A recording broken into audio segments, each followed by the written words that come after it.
In section 12.10, we begin our discussion of capillaries. Capillaries at any given time hold about 5% of the circulating blood, and an adult human has about 25,000 miles of capillaries, we estimate. Capillaries are extremely important because this is really the point of the circulatory system, delivering oxygen and nutrients to the tissues and removing CO2 and waste from those tissues. And this is the only point, aside from a very minor exchange in the venules, at which that exchange occurs. Capillaries are short, about 1 millimeter in length, but they're especially narrow. They're only about 8 micrometers wide, only about approximately wide enough for a single erythrocyte to fit through, as we can see in our diagram. And so in comparison, a single hair is about 100 micrometers in width, and so a capillary is a great deal thinner than less than a tenth as wide as a human hair. Most cells are within 0.1 millimeters of a capillary. This has to be the case because of the speed of diffusion, as we talked about earlier in our class. A cell can obtain oxygen via diffusion if it's very close to a capillary, but if the oxygen had to diffuse very far from that capillary, it would take an extremely long period of time. As far as capillary anatomy goes, we see that things are fairly simple.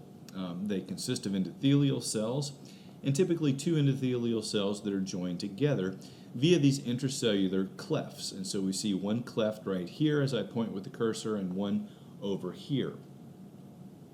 These endothelial cells are embedded in a basement membrane that's depicted here in our slide, and there's no smooth muscle associated with capillaries, and so there's no way to adjust the amount of blood that's flowing through a capillary directly. That adjustment has to be made further upstream, so to speak, in the arterioles, as we've just been talking about. We also notice that we have a number of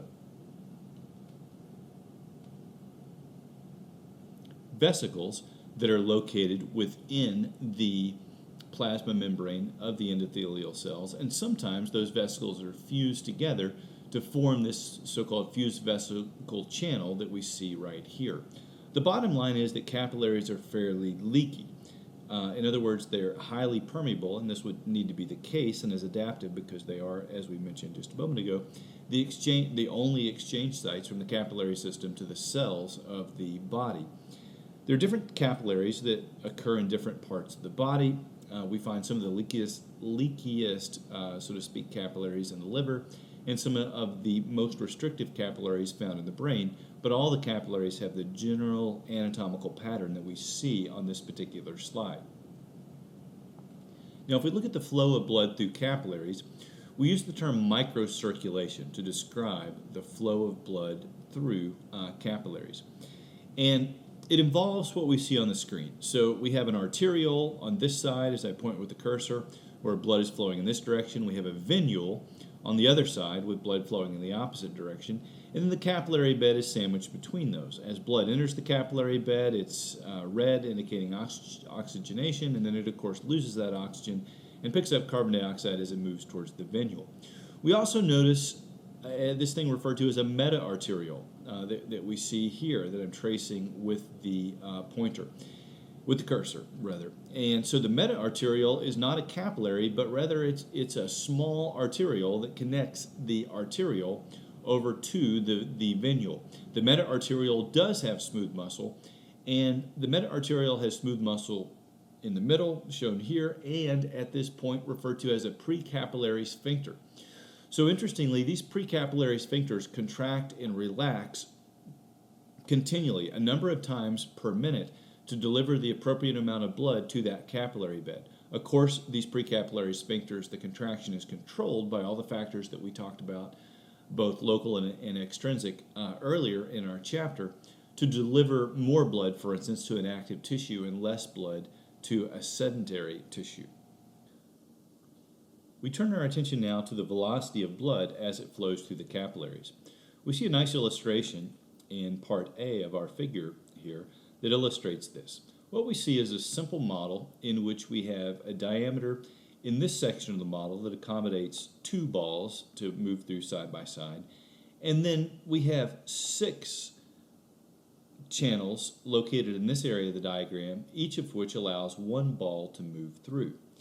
And so the overall diameter here is a total of 6 balls, and here it's a total of 2. This means the following, that the velocity is 3 times greater in the smaller area where I'm pointing now, where the diameter is 2 of these spheres, versus here where the total diameter is 6. We see this illustrated in our diagram here. So the distance that these spheres move in 1 minute here is 3 centimeters, but up here in 1 minute it's only 1 centimeter.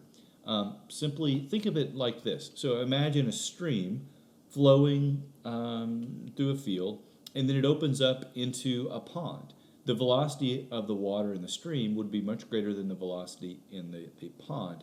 That's what this little figure is trying to illustrate, and that's analogous to what we see in the situation with our arteries and then capillaries. The arteries, so let's go ahead and look at this diagram found in part B. So here we have the velocity. Well, 2 things. We have the total cross-sectional area on the top indicated by the orange line, and we have the velocity indicated by the green line located in the bottom half of the graph. And so what you notice is as the cross-sectional area increases dramatically as we move into the capillaries, then conversely, the total velocity decreases dramatically at the same time. And so it's just like the stream pond analogy. When you have a very small overall volume, the water moves quickly. When you have a large overall volume, the water moves slowly. So it's important to keep in mind that the overall velocity of the blood is not determined by the proximity to the heart, but rather it's determined by the overall area of the tubes through which that blood is flowing. So we see that illustrated in our diagram, because as the cross-sectional area drops back down in the venules and veins, we see that the velocity increases once again. Not to the same speed it had in the arteries, but it increases considerably over the speed that we observed in the capillaries. This is adaptive, or beneficial in other words, because the purpose of the capillaries is to exchange oxygen and nutrients, and a slow blood velocity versus a rapid blood velocity allows that to occur effectively. The overall purpose of capillaries is, of course, the exchange of oxygen, carbon dioxide, nutrients, waste products, and water from the blood to the surrounding tissues. There are 3 mechanisms by which this occurs: diffusion, vesicular transport, and bulk flow. Diffusion by far is the most important of these transport mechanisms. Diffusion moves small lipid-soluble compounds back and forth, and additionally, some of these compounds, like glucose for instance, a nutrient, can move through the intercellular clefts that are located between the endothelial cells of the plasma membrane. So these are compounds that can't make their way through a cellular membrane, but they can diffuse through these clefts. The diffusion rate's a little bit slower, but it's still diffusion, and it still happens at a very rapid rate. So diffusion is by far the most important. But we also have vesicular transport. Some protein hormones like growth hormone are moved across the plasma membrane via vesicular transport. And then lastly, we have bulk flow.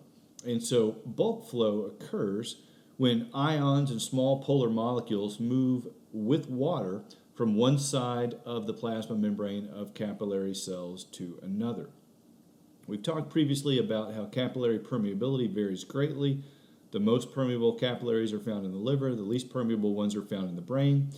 And what we want to make note of at the end of our chapter, or end of our slide here, is that these transcapillary gradients are the driving forces behind this diffusion. And so if we look at our diagram in the lower right-hand side of our screen, what we see is a capillary and then a skeletal muscle cell. And so we see that glucose is diffusing out of the capillary and is being taken up and used by the skeletal muscle cell. We see oxygen is diffusing out of the capillary and diffusing into the skeletal muscle cell. And we see carbon dioxide is diffusing out of the skeletal muscle cell and into the capillary. So there are times when certain tissues will need more or less of all of these products. And as we talked about previously, that increased need can be supplied by mechanisms like active hyperemia. But something we haven't talked about is simply this, that an increased gradient of the gradients we see here would increase the delivery of the compound to the cell. For instance, a greater exodus of oxygen from the capillary would occur as it moves to the skeletal muscle cell if the skeletal muscle cell is contracting using a greater amount of oxygen and therefore creating a steeper diffusion gradient. As we finish our discussion on capillaries, we want to talk about the role that bulk flow plays in the movement of liquid into and out of the capillary. So bulk flow refers to the movement of protein-free plasma out of the capillary and into the interstitial fluid, or from the interstitial fluid back into the capillary. And so this plays little role in distributing oxygen or nutrients, but it plays a relatively large role in the overall distribution of fluid within the body. In fact, when this becomes imbalanced, we see that we have swelling, known as edema, as a result. If we look at the figure at the top of our page, then it seems surprising, but most of that extracellular fluid is found in the form of interstitial fluid. Relatively little is found in the form of plasma. But we have this continual interplay between plasma and interstitial fluid. Through the process of filtration, protein-free plasma leaves the blood vessels and moves into the interstitial fluid, and via the process of absorption, liquid leaves the interstitial fluid and re-enters the plasma.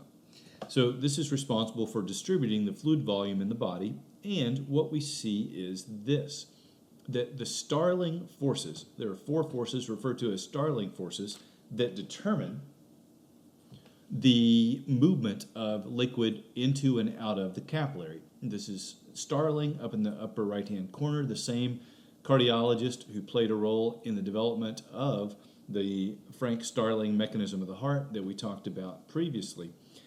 And the bottom line is, if we look at A here, we see these 4 Starling forces. 2 of them are the result of the hydrostatic pressure, and 2 of them are the result of osmotic pressure.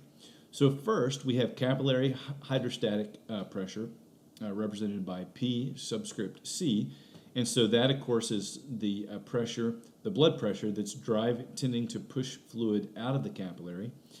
The other hydrostatic pressure is the pressure that we find in the interstitial fluid, the pressure that tends to drive liquid back into the capillary. And then we have the 2 osmotic pressures. And so the osmotic pressure of the capillary is tending to draw fluid back into the capillary, and the osmotic pressure of the interstitial fluid is tending to push liquid out of the capillary. So if we go down here to part B, this is probably the most important part of our diagram, we see that we can assign actual values to these 4 forces, and these values differ in some cases on the arterial end of a capillary and the venous end of a capillary. So in the arterial end of the capillary, we have a fairly significant hydrostatic pressure of 35 millimeters of mercury, tending to push fluid out.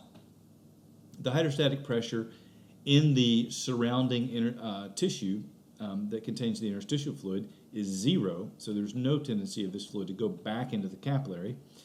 And then we look at the 2 osmotic forces, and so the osmotic force on this side is 28 millimeters of mercury, drawing fluid back into the capillary, and the osmotic force, again, on this side of the interstitial fluid of the surrounding tissue is 3, and so there's 3 millimeters of mercury drawing the fluid out of the capillary.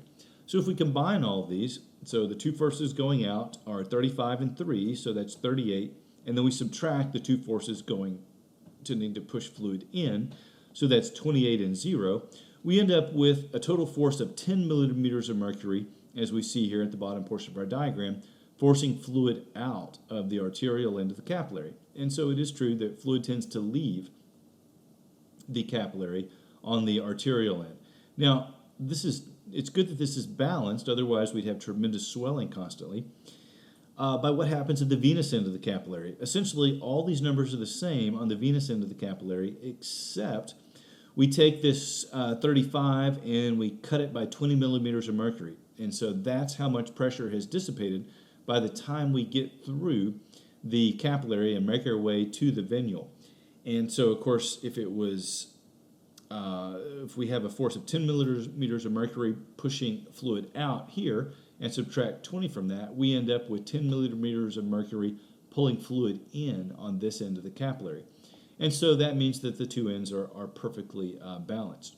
Now, in reality, these numbers are not exactly accurate. They're very close, and that's why our book provides them to provide a somewhat simplified view of this topic.